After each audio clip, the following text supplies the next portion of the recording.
Saio hau Nafarroako gobernuak diruz lagundu du.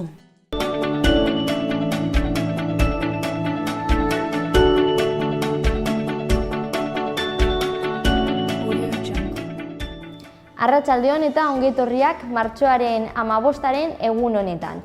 Osteguna da eta ostegunero egiten dugun moduan parlamentariei galderak egin dizkiegu eta ostegunero erantzunak botatzen ditugu. Pasaden astean martxoaren 8an egindako grebaren inguruan galdetu genien eta gero ikusiko dugu zeintzuk izan ziren beraien edo zeintzuk izan diren beraien erantzunak. Ea nola bizi izan zuten egun hori parlamentuan eta esan bezala gero ikusiko dugu. Izaskun Artigasen erreportaia izango dugu gaur ere, hemen, martxoan zehar haur eta gaztetxo kantari jaialdia ospatzen ari da, hemen horren inguruko elkarrizketa izan genuen bere antolatzailearekin eta pasaden larunbatean Izaskun Antsoinen egon zen jaialdiaren 2. saioan. Gero ikusiko dugu. Gero bestalde bi elkarrizketa izango ditugu, alde batetik Sabino Kuadra 78ko Sanferminak gogoan herri ekimenetik etorriko da. Aurten 78ko Sanfermin hoiek aurten 40. urteurrena betetzen dute eta berak kontatuko digu zer gertatu zen eta zer ari dira horri aurre egiteko edo hori memorian gelditzeko eta berriro ez errepikatzeko.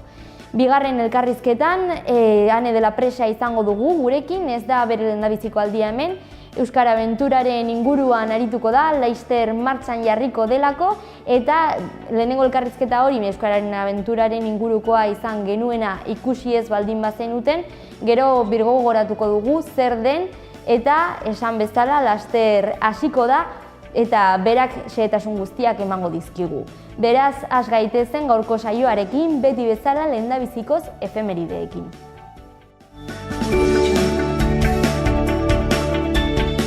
Gaurko lehenengo efemeridea Kristo aurreko 44. urtean gertatu zen. Julio Cesar Antzinako Erromako politikaria eta militarra erail baitzuten. Salto egingo dugu 20. mendera, 1962. urtera. Buenos Airesen, Argentinan, kino humorista grafikoak Mafalda pertsonaia ospetsua marrazteko ideia izan zuen.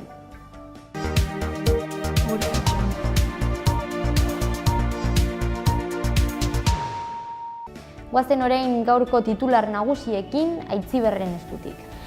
Arratsaldeon Ainhoa, hauxe dira gaurko egunak utzizkigun lerroburuak. Martxoak 15 ditu gaur, hortzeguna da eta honako albiste hauek utzi dizkigu egunak. Bigarren hezkuntzako eta lanbide heziketako irakasleek ekainaren 23an izanen dute lan eskaintza publikoko azterketa. Erorion monumentua eraitsi behar dela esan eta Iruñeko udalak abiatutako parte hartze prozesua kritikatu du Ezkerrak. Nafarroako parlamentuak eta Euskaltzaindiak lankidetza hitzarmena berritu dute. Eta Hego Euskal Herriko 4 foru aldundien babespean sortu zen garai batean Eusko Ikaskuntza, 1918an hain zuzen ere, eta orain 100 urte geroago, babes hori berriztatu dute aipatutako erakundeek. Euskaraldia egitasmoa aurkeztu dute gobernuak eta euskalgintzak Iruñan. Sustatzaileek azpimarratu dute lehen aldia dela erakundeek eta eragile sozialek bat egiten dutela euskararen erabilera bultzatzeko. Albiste gehiago utzi dizkigu gaurko hortzegun honek, presoen aldeko manifestazioera deitu dute apirilaren 21erako Bilbon. Presoak kaleratzeko aldarria agenda politikoaren erdian jartzeko unea dela adierazi dute. Eta Euskal Gizartea manifestazioa handi batera deitu dute pentsio duinen alde martxoaren 17an Iruñan arratsaldeko 6an izanen da Gaztelu plazan.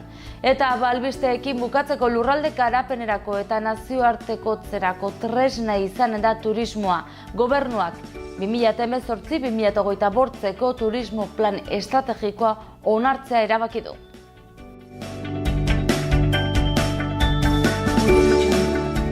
Jarraitu ezagun egunkarietako azalak ikusten eta Diario de Navarrarekin hasiko gara. Lerroburu nagusian, Kongresuaren osoko bilerak ez du pentsionen igoera argitzen. Azalean bi argazki daude. Goikaldean Stephen Hawking fisikaria eta astronomoa ageri da, atzo zendu baitzen.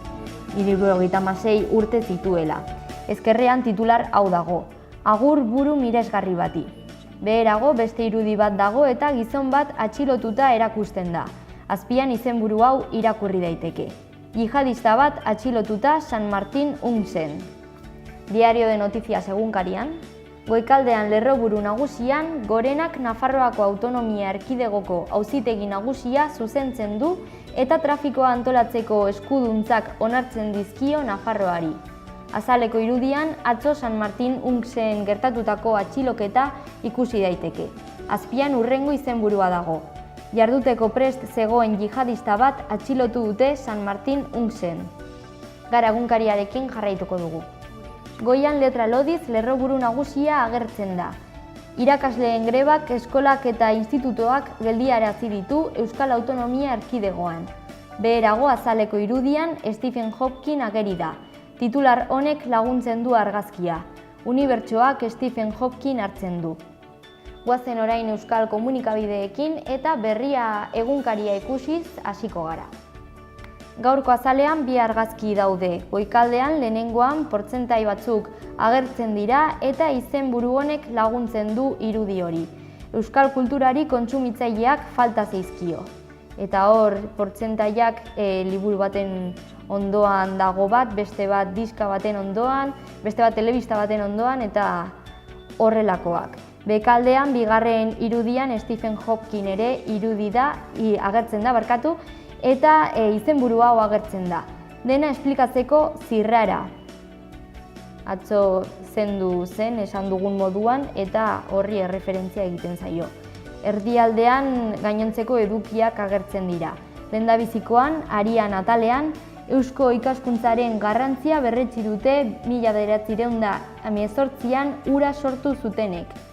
Horren alboan, eskuinean, Rajoyk aurrekontuak onartzearekin lotu ditu pentsioen hobekuntzak. Eskuinerago, Errusiarekin harremanak hautsi ditu Maik eta 23 diplomazialari kanporatu. Kirolari dagokionez, San Mames inguruak hesituta jokatuko dute gaur Olinpiken aurka. Eta bukatzeko kultura atalean, udaberriko paperak. Amaitzeko, goazen Euskal Herria irratiarekin. Euskal Herria irratiko webgunearen goikaldean, ezkerraldean berri hau daukagu. Euskaraldia aurkeztu dute Iruñean euskalgintzak eta gobernuak. Hemen saloan ere horren inguruko erreportaia edo aurkezpen hori emitituko dugu. Horren alboan, eskuinean, Irrisarriland asteburuan irekiko dute hainbat berrikuntzarekin. Beherago ezkerrean jarraituz, ekainaren 23an izanen dute irakasleek lan eskaintza publikoko azterketa. Eusko ikaskuntzarekin konprometituta izenburua duen beste eduki bat daukagu beherago eskuinean, eta amaitzeko lurralde garapenerako eta nazioartekotzerako tresne izanen da turismoa. Egin dezagun aurrera aste honetako agendarekin. Gaur eta martxoaren 25 arte Kondestable jauregian arratsaldeko 6:30 erakusketa eskainiko da. Iruñea femeninoan izenburua du eta sarrera librea da. Gaur arratsaldeko 7:30 Hiru Errege hotelean Jazz and Music Experience zikloa jarraitu egingo du. Gaur Brasilgo musika, bossa nova and jazz standards, doakoa. Bihar gaueko 10etan Zentral Cafe antzokian kontzertua Izaroren eskutik. Bere lan berria aurkeztuko du, EASON deiturikoa eta sarrerak 12 euro balio du.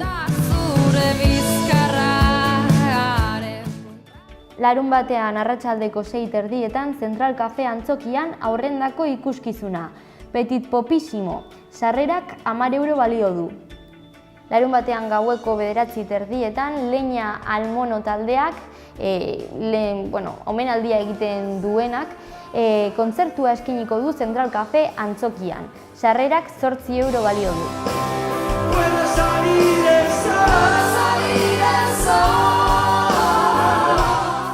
Larunbatean ere Indara kluban Medina Zaharak kontzertua eskainiko du. Sarrerak 15 euro balio du eta gaueko 9:30 izango da.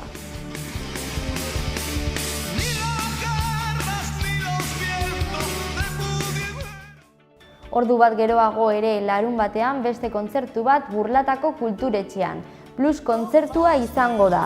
Belma Powell and Blue Days. Sarrera librea da.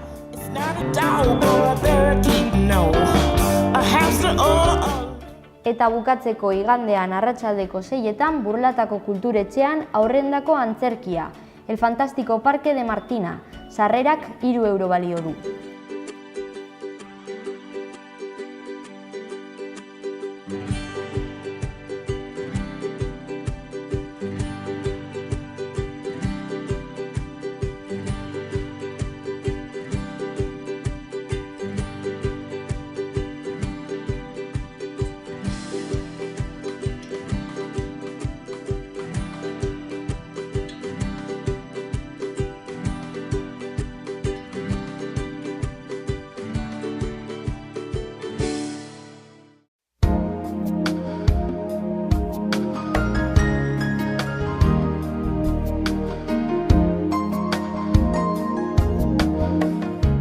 Goizean erdi mailako lainoak eta goi lainoak izango dira nagusi, ateri eutsiko dio ziurrenik. Arratsaldean zerua lainotsu egongo da eta zaparrada bota ditzake. Mendebal hego-mendebaldeko haizea ibiliko da, temperatura gutxi jaitsiko da. Ostiralean zerua lainotsu egongo da orokorrean, baina goizean ostarte batzuk zabalduko dira. Noiz behinka zaparrada botako ditu batez ere arratsaldean. Mendebaldeko haizea ibiliko da, temperatura gutxi jaitsiko da.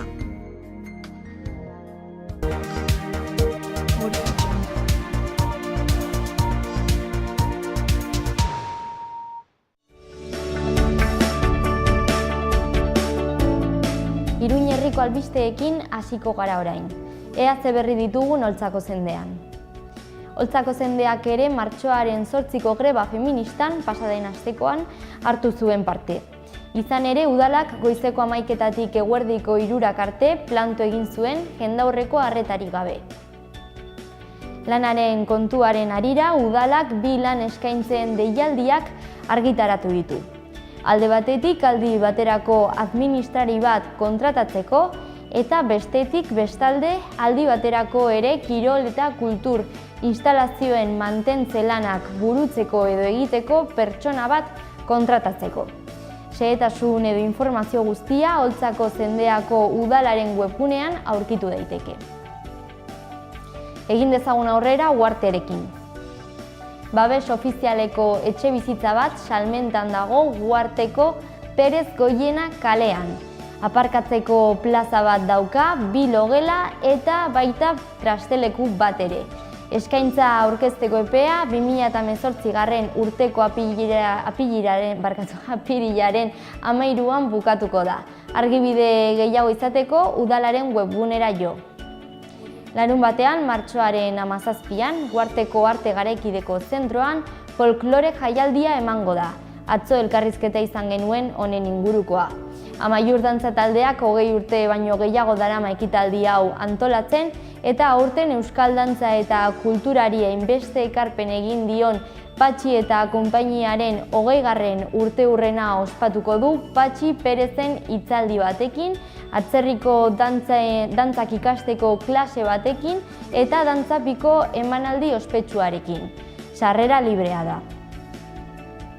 Uharteko udalerrian helbideratuta dauden ibilgailuen 2018ko zirkulazio udal zergaren ordainketa epea 2018ko apirilaren 9an amaituko da. Epe hori pasa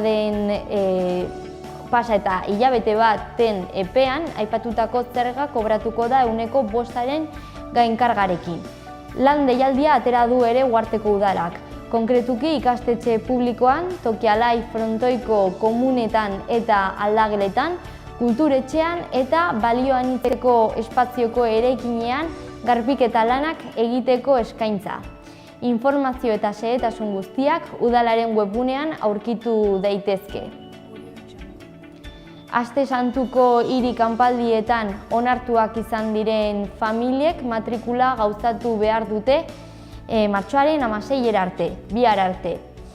Nun, udaletxeko bulegoetan edo dokumentazio osoa euskara zerbitzua abildua uhartehatxerekinhasieran.es helbide elektronikora igorriz.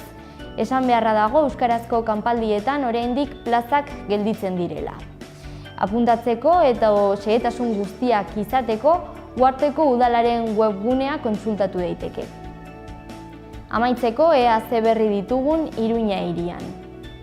Bihar ostiralarekin arratsaldeko 9:04 gutxitan La Dolorosa San Lorenzo elizatik katedralaraino eramango da, Iruñean aste santuari hasiera emanez. Herritarren babes eta arretako unitateak 30 urte bete egin ditu emakumeak eta adingabeak defendatzen. Urteurrena dela eta datorren astean Baluarten diziplina anitzeko 2 jardunaldi emango dira.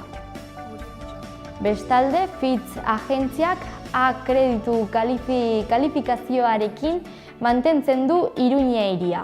Etorkizunerako ikusmen egonkor batekin egiten du gainera, hiriko ekonomiaren sendotasuna dela eta, baita izan duen zorraren murrizketaren ondorioz ere. Udalaren enplegu sozial babestuaren tajoek ere 30 urte bete egin ditu Iruñeako zerbitzu sozialen programetako jendea ahalduntzen. Udalak martxoaren 21ean izango den poesiaren edo olerkigintzaren nazioarteko eguna ospatzen hasiko da gaur, arratsaldeko 7:30 2 errezitaldiekin Koldopla eta Maite Meneren eskutik. Txandreako liburutegian izango da eta sarrera librea da. Larunbatean elkartasunezko arratsalde bat pasatzeko eta kanpaldia egiteko aukera izango da Iruñean. Konkretuki, Gazteriaren etxean izango da Scout taldearen eskutik. Xehetasun guztiak Iruñeako udalaren webgunean aurkitu edo kontsultatu daitezke. Hori larunbatean. Gaur memoriaren aldeko elkarte ezberdinek erorien monumentuaren inguruan hausnartzeko mahai ingurua egingo dute. Erorien eraikinean beran izango da arratsaldeko 7:00 eta sarrera librea da. Bukatzeko udalak Sanferminetan eta beste jai ezberdinetan ere, auzoen jaietan adibidez, alkohola eta drogen kontsumoaren prebentziorako programan proposamenak egiteko epea ireki du martxoaren 27 arte.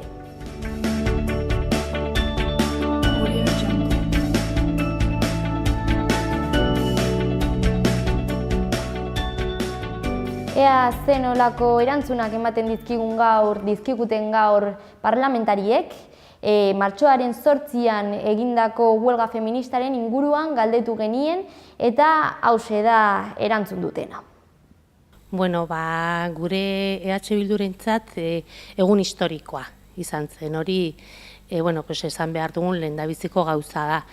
Egun historikoa, azken finean guztiok ikusi genuen, oso egun arrakastatsua izan zela, eta horrek adierazten du emakume askok eta askok atera nahi zutela kalera, gogoa zutela ateratzeko eta bakoitzak bere arrazoiak zituela ateratzeko eta egun horretan parte hartzeko. Zer esan nahi du honek? Guk ikusi genuen kalean emakume, mota askotako emakumeak zeudela, gazteak, langabetuak, irakasleak, ikasleak, pentsiodunak, mota askotako emakumeak zeuden bakoitzak bere arrazoiekin, eta ikusi genuen hori beraientzat oso egun importantea izan zela, eta ikusi genuen gaina nabarmentzekoa izan zen gazte asko zeudela, bai goizeko konzentrazioan, bai arratsaldeko manifestazioan.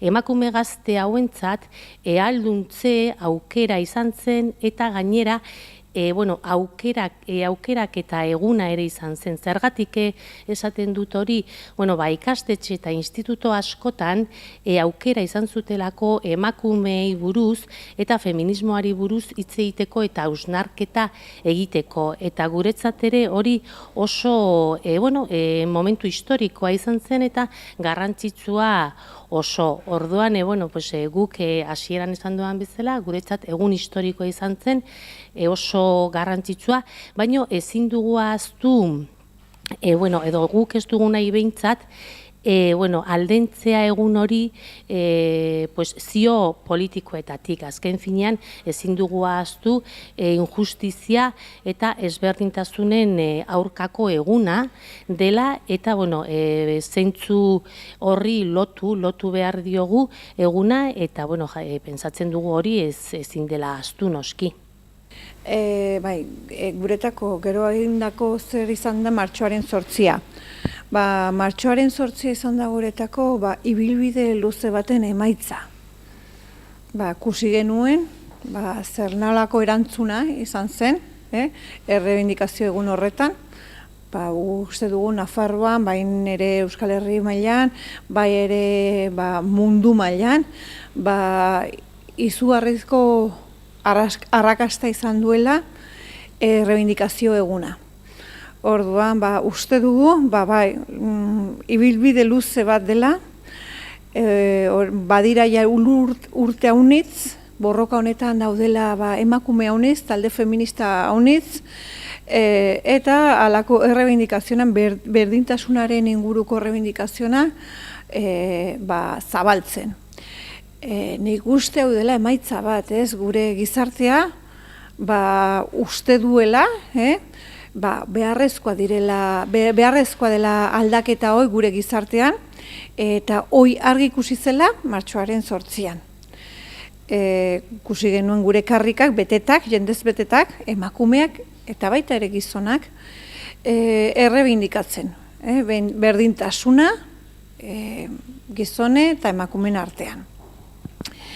Beraz, gu arraspozik gaude, eta gu pentsatzen dugu, aintzinera eman behar dugula aldaketa hau, eta gu erresponsabilidadea dugunok, hartu behar dugula hau gain-gainean, aintzinera emateko, eta zeren, ikusten dugu, hau dela, arras konpartitua gizarte osoan. Oso guretzat ere egun garrantzitsua izan zen, guk Euskal Herriko sindikatu, gehiengo sindikalak deituriko paroarekin bat egin genuen eta horrela osoko bilkura genuen eta amaikak arte egon behar genuen eta egon ginen osoko bilkuran eta gero alde egin behar izan genuen eta gure taldeko gizonek jarraitu behar zuten lanean eta horrela egin zuten. Zer gertatu zen? Talde batzuek hainbat galdera kendu zituzten plenotik, orduan plenoa 11:30 bukatu zen eta hasieran pentsatua zegoen planto hori zen behar bezala ikusi. Baino guk emakumeok, Bilduko emakumeok joan ginen goizeko konzentraziora, pentsatua genuen bezala, 11:00 bukatu genuen, goizeko konzentraziora joan ginen, eta Bilduko gizonek hemen jarraitu zuten lanean bulegoan.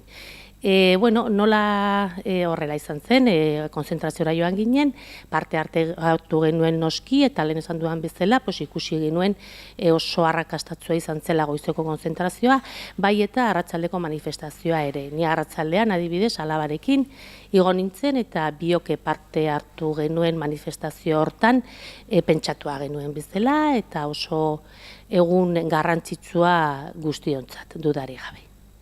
Parlamentuan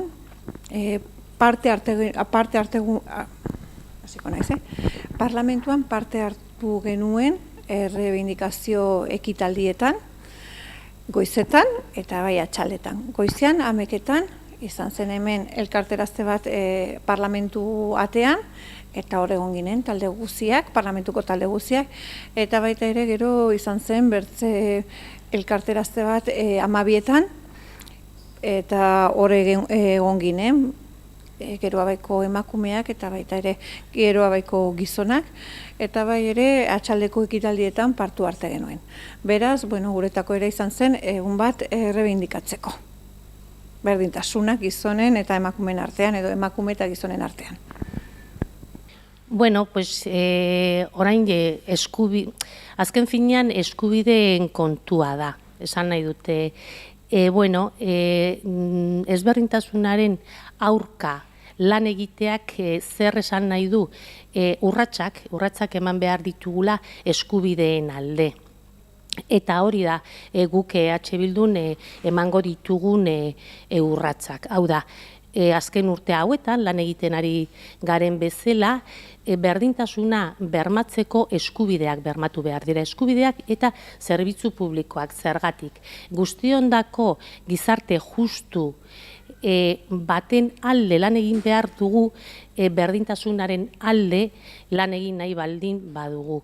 Eta horretan ari gara eta horretan jarraituko dugu. Zergatik esaten dugu hori, adibide bat jarriko dut. Adibidez, ugalketaren inguruko legea onartu zenean, adibidez, hor ikusten dugu, emakumeen eskubideen alde lan egiten dugula. Baino, eskubide hori ziurtatu nahi baldin badugu eta bermatu nahi baldin badugu urrats gehiago eman behar dira. Eta zeintzuk dira urrats horiek? Bideak eta eman behar zaizkio emakumeari eskubide hori gauzatu ahal izateko. Bideak eta erraztasunak. Eta gure ustez hori da jarraitu beharreko bidea eta eskubideen alde jarraitu behar dugu lanean eta horiek bermatuko dute berdintasuna. Eta hori da azken finean helburua, berdintasuna lortzea. Lehen errandatzuten bezala, gu pensatzen dugu, hemen gaudenok badugula gure erresponsabilidadea hau lortzeko edo hau aldatzeko. Eta uste dugu, eraman behar direla intzin zenbait politika publikoak hau bultzatzeko. Baina hala ere guretako da oso importantea, batez ere hezkidetza, hezkuntzan, eta horretan ari gara, jotake eta gobernu honek ere aurkeztu du lehenbiziko plana, hezkidetzako lehenbiziko plana, guk uste dugu hori ere, izango dela, tresna baliotsua gure haurrak eta gure gizartea ere aldatzeko, eta bertze mentalidade batzuk sortzeko. Bertzaldetik ere pentsatzen dugu bultzatu behar direla zaintza lanak eta bai ere korresponsabilidadea zaintza lanak partekatzea eta horretan gobernuak eta baita ere gobernu honek baduela responsabilidad halako programak, halako planak aintzinera emateko. Bertzaldetik ere, pentsatzen dugu badirela, berdintasunaren aldeko legeak, bai Nafarroan, bai bertze mailetan ere, baina hemen ere gobernuan eta parlamentuan lantzen ari gara lege bat, berdintasunaren lege bat, lege berri bat, non izanen dela, guzti dugu izanen dela lege bat aintzindaria, eta non nahi dugu sakondu, berdintasun arloan eta batez ere izatea tresna baliotsua politika publika hauek aldatzeko berdintasunaren alde.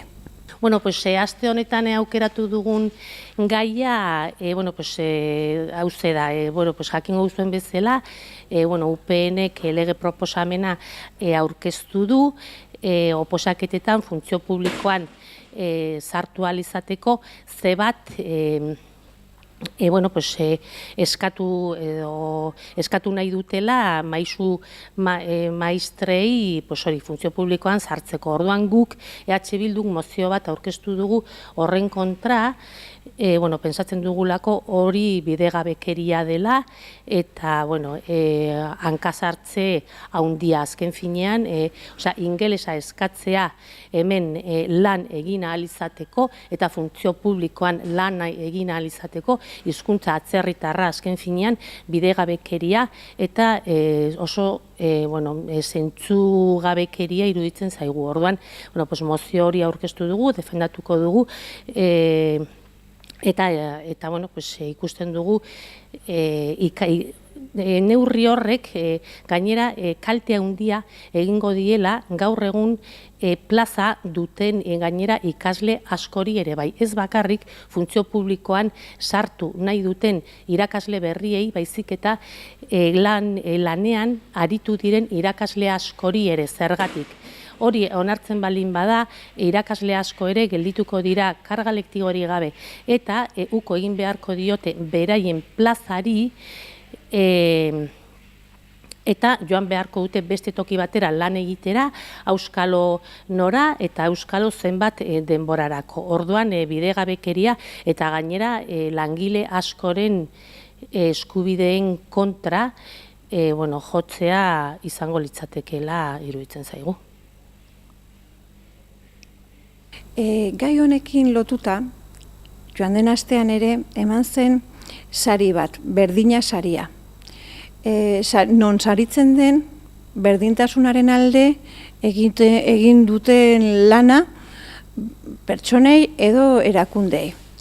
Eta aurten, lehenbiziko aldia izan dena, eman zen Blanca Fernandez Biguerai, bera izan dela, bera dela, IPS-eko eta Nafarroako Unibertsitateko irakaslea, eta, guk oso pozik gaude sari honekin, pentsatzen dugulako hemen Nafarroan ere, behar dugula jakin, eta behar dugula zabaldu, referenteak arlo honetan, ez? Lanean aritu diren arlo honetan.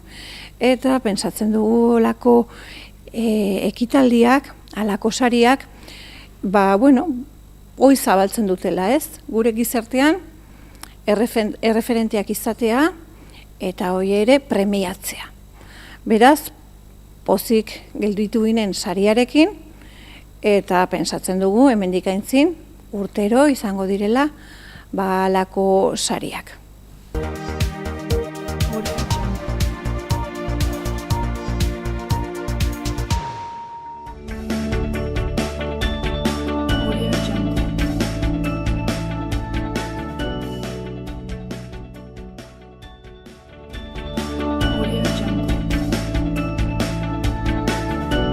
Administrari kontablea behar da Iruñan, 15 ordu astean goizez hilabetean 660 euro gordinak. Kurrikuluna bidali info@zamariaasesores.com helbidera.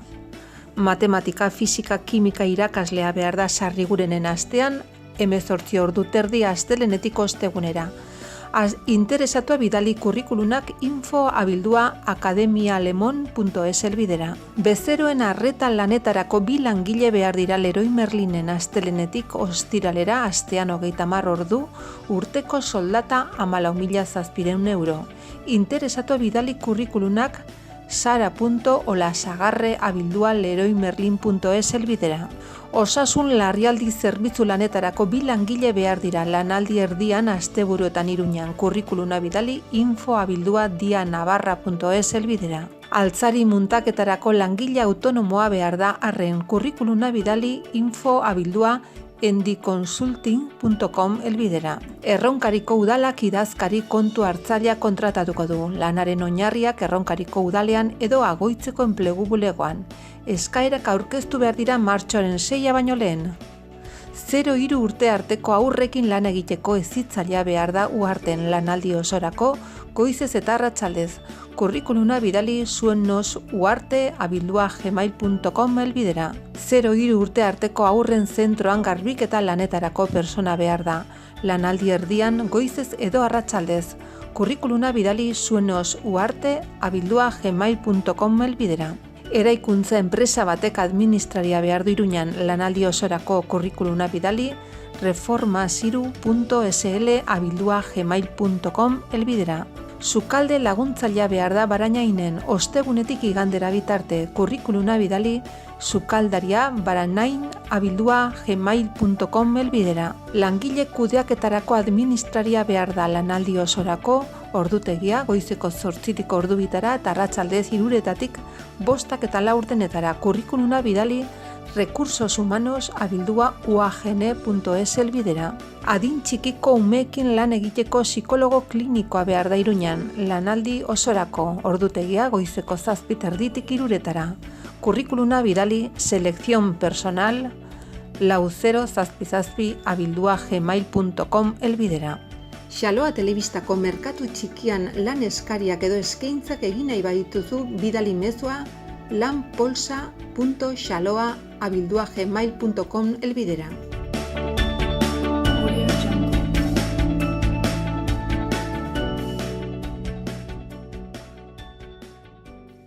Ternera de Navarra, Nafarroko aretxea. Baserre inguruan eta 4 hilabete arte amaren esnearekin azitutako aretxeak.